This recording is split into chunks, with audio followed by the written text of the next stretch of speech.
넘어가네요. 그래서 일반적으로는 뭐 제가 이 수업할 때마다 딴 데서 이게 제 2009년 제 학위 논문이에요. 스카풀라 휴머럴 리듬, 스카풀라 디스카이네시스. 그래서 견갑골 이상 증후군이에요. 그래서 윙잉 스카풀라라고도 하고 뭐 여러 가지로도 불려요. 그래서 이렇게 제가 아까 말씀드린 대로 다운워드 로테이션, 어버드 로테이션, 그리고 포스테리어 틸팅, 안테리어 틸팅, 그다음에 인터널, 익스터널 로테이션 이렇게 되어 있습니다. 그래서 견갑골이 이렇게 떠 있다 그러면 스캐풀라 디스카이네시스라고도 해도 되고 윙잉 스캐풀라라고 해도 되죠.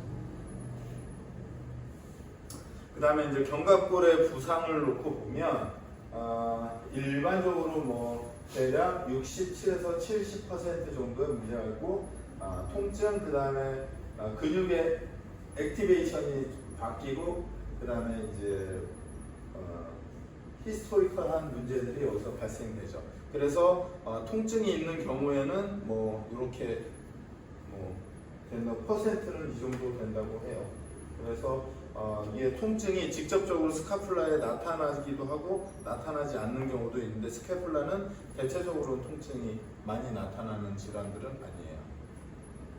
그래서 이제 머슬의 액티베이션 체인지는 뭐 이렇게 되어 있어요. 그래서 이거를 하나씩 보시면 되고, 그래서 얘는 지금 표만 갖다 놓은 거라 여기 논문을 치고 들어가면 그 안에 것들을 찾아낼 수 있어요.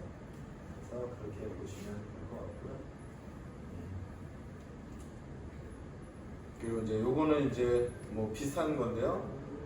플렉스빌리티, 그러니까 소프티슈의 플렉스빌리티가 떨어지는 경우, 그 다음에 머슬의 퍼포먼스가 떨어지는 경우, 이제 근육을 하나씩 놓고 보면 뭐 이렇게 되어 있다고, 스캐플라의 머슬, GH의 머슬, 캡슐.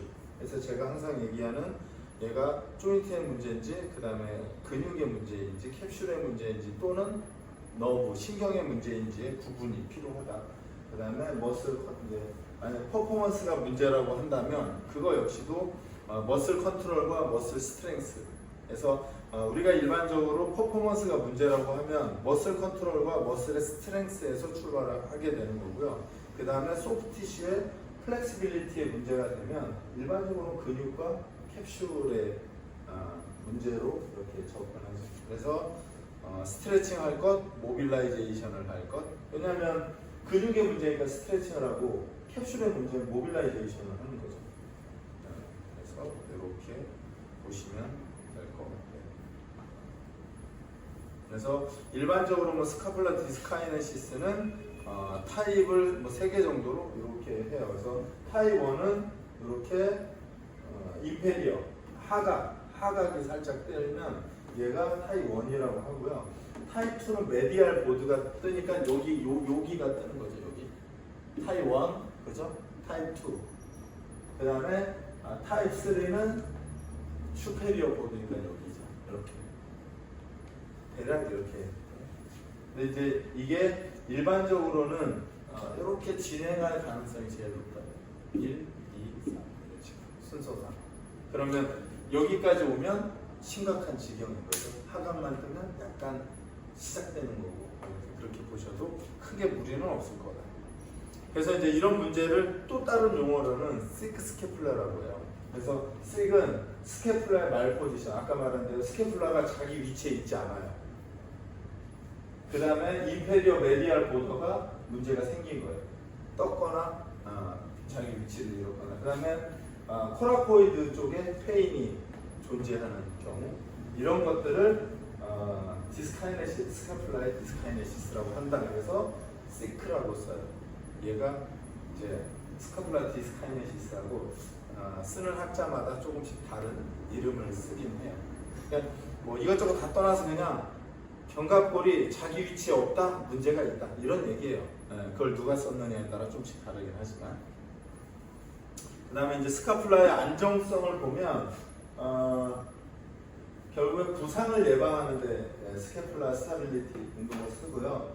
그 다음에는 포스처를 만드는 데 써요. 그러니까 포스처. 그 다음에는 오버롤한 스트렝스를 근력을 증가시키려면 견갑골이 안정되지 않고서는 상지 근력을 만들어낼 수가 없거든요. 그러면 반대로 하지 근력을 만들어내려면 펠빅의 안정성이 필요한 거랑 동일해요. 그래야 하지가 발달되니까. 그 다음에는 뭐 어떤 기능을 만드는 데 있어서 당연히 필요하고요. 그 다음에는 피트니스 프로그램을 유지하는 데도 필요하다. 그래서 이 5가지가 건강하게 어깨, 그다음 견갑골의 안정성을 만드는데 필요한 요소들이죠. 이것도 뭐 비슷한 것들이에요. 그래서 첫 번째는 스캐플라의 리트랙터의 스트렝스, 뒤로 모으는 거잖아요. 그렇죠? 그 다음에 스캐플라의 안정성을 만들고, 그 다음에 그것이 포스처를 만들어내고, 그 다음에 이것들이 로테이트 커프의 문제를 떨어뜨려준다. 왜냐하면 견갑골의 안정성이 없으면 회전근개에 부담을 엄청나게 주게 되어 있거든요. 그래서 견갑골의 안정성 운동들은 뭐 여러 가지가 있긴 하지만 제가 제일 잘 쓰는 것들로 가지고 왔거든요. 그래서 뭐 예를 들면 GH, 이게 움직임은 GH이긴 하지만 사실 견갑골의 스퀴징이거든요. 그래서 플렉션, 그 다음에 익스텐션과 플렉션, 그 다음에는 이제 운동을 하면 우리가 제일 많이 쓰는 게 AWTY, 얘를 제일 많이 쓰거든요. 근데 이게 A자일 때 견갑골의 포지션은 그냥 그대로잖아요. 그러니까 완전히 뉴트럴 포지션이거든. 그러면 얘가 안정성이 가장 확립된 위치죠. 얘가 제일 쉽다는 얘기예요. W가 되면 이렇게 올라오니까 벌써 들리기 시작했잖아요. 그러면 견갑골이 뜰 가능성이, 흉곽에서 뜰 가능성이 크거든요. 그래서 대체적으로는 운동은 여기서 이렇게 올라가요. 이렇게 올라갈수록 어려워요.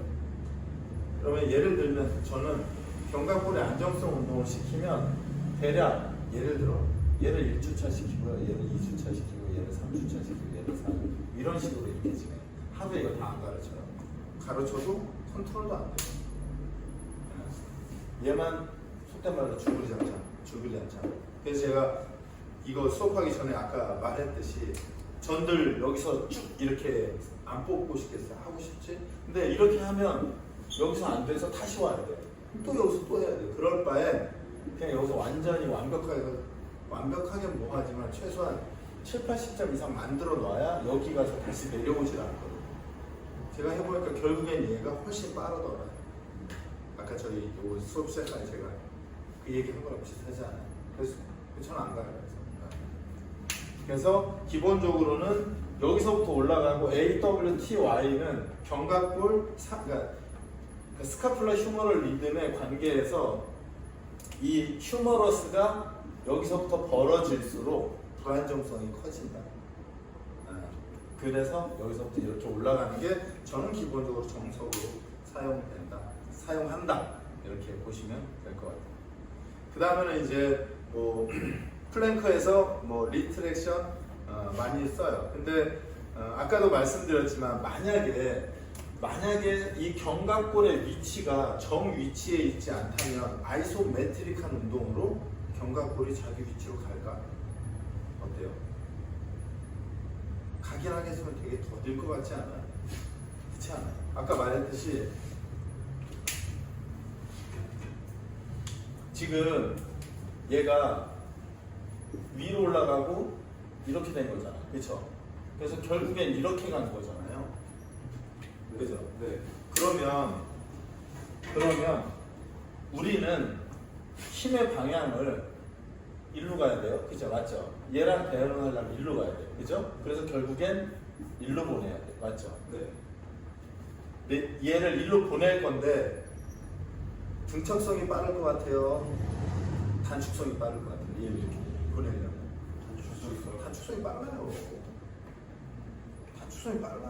그래서 저는 뭐 나중에 골반 때도 얘기하겠지만 자꾸 이걸 아이소메트릭으로 해서 이게 해결이 안 돼요. 왜냐면 언제가 아이소메트릭이 물론 통증이 있거나 부상의 위험이 있다면 아이소메트릭부터 가는 게 맞아요. 근데 얘를 빠르게 보내려면 최소한 컨센트릭에서 가능하면 이센트릭까지 빠르게 진행해야 근육통을 유발해야 얘가 일로 내려올 거 아니에요. 그죠? 근데 왜 제가 지금 여기서 멈춰서 이러고 있냐면 지금 여기 프랭크 프로트랙션 자꾸 이러고 있어. 이러고 이걸 스캐플라 운동이라고 하고 있다 그래서 제가 속이 터져요. 그걸 보고 있으면 뭘 하자는 거예요. 그러니까 하고자 하는 목적지가 없어요. 그냥 견갑골 운동은 이렇게 하는 거래요. 저건 도대체 무엇을 위한 운동일까? 가장 그래서 아이소메트릭이 물론 처음에 시작할 때 좋긴 하지만 전 개인적으로 잘 안 써요. 네. 그래서 이렇게 하고 그 다음에 이제 리트랙션은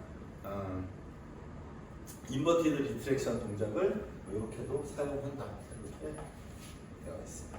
그래 그 다음에 이제 로우와 결국엔 풀업으로 가야 해요. 그죠? 아까 제가 말했잖아요. 얘는 로우잖아요. 그죠?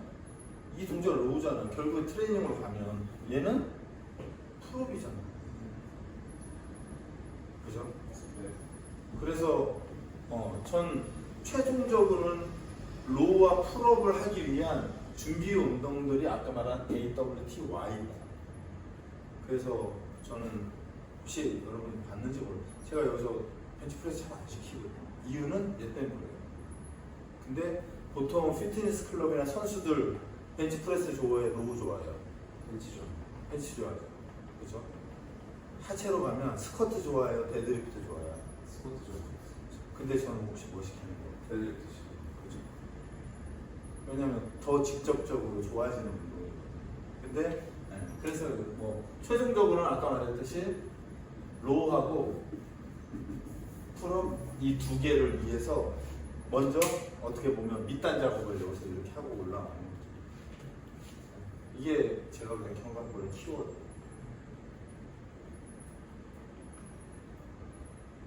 이해됐죠? 네. 그러면 실습 가기 전에 마지막. 자, 만약에 이렇게 되어 있어요. 여기저기서 비슷한 말들을 많이 했는데 여기서 했는지 저기서 했는지 기억이 잘 안 나요.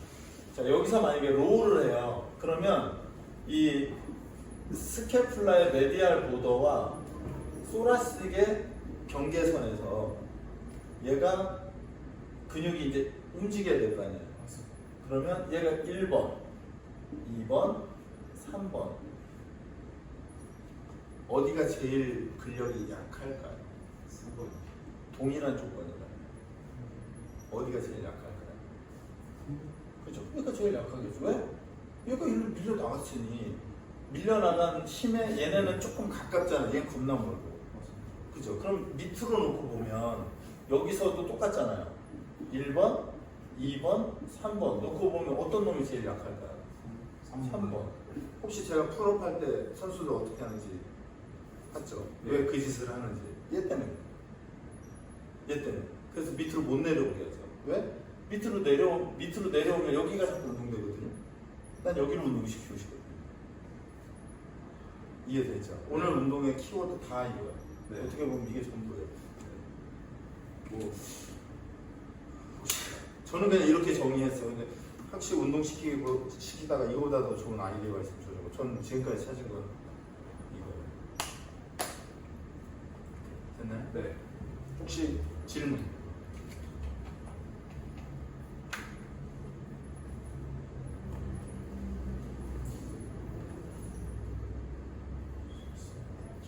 없어요? 그럼 하면서 질문. 이제 이렇게 되니까 결국에는 어떤 이야기가 나오냐면요. 최소한 이 견갑골이 메디알 보더에서 T스파인까지 아주 큰 저항 없이 움직여야 돼요. 얘가 가동성이잖아요. 그죠? 얘가 여기서 여기까지는 움직여야 운동을 할 거 아니에요. 반토막밖에 안 움직이면 여기밖에 운동을 못하고 여기는 운동을 못하는 상황이니까요. 그 다음에 여기서 이만큼 움직인다면 여기도 똑같이 이 레인지가 여기까지는 내려올 수 있어야 돼요. 큰 저항 없이. 그러니까 모빌리티나 억제 신장으로 먼저 세팅을 해놓고 일로 들어와야 그 다음 운동들이 수월하게 진행된다. 그래서 또 말했듯이 억제, 신장, 우리가 활성, 최종적으로는 통합을 할 거잖아요. 그죠? 통합은 결국엔 풀업과 로우죠. 일로 가려고 이 밑단작으로 우리가 그렇게 하고 있는 거죠. 이해되셨죠? 네.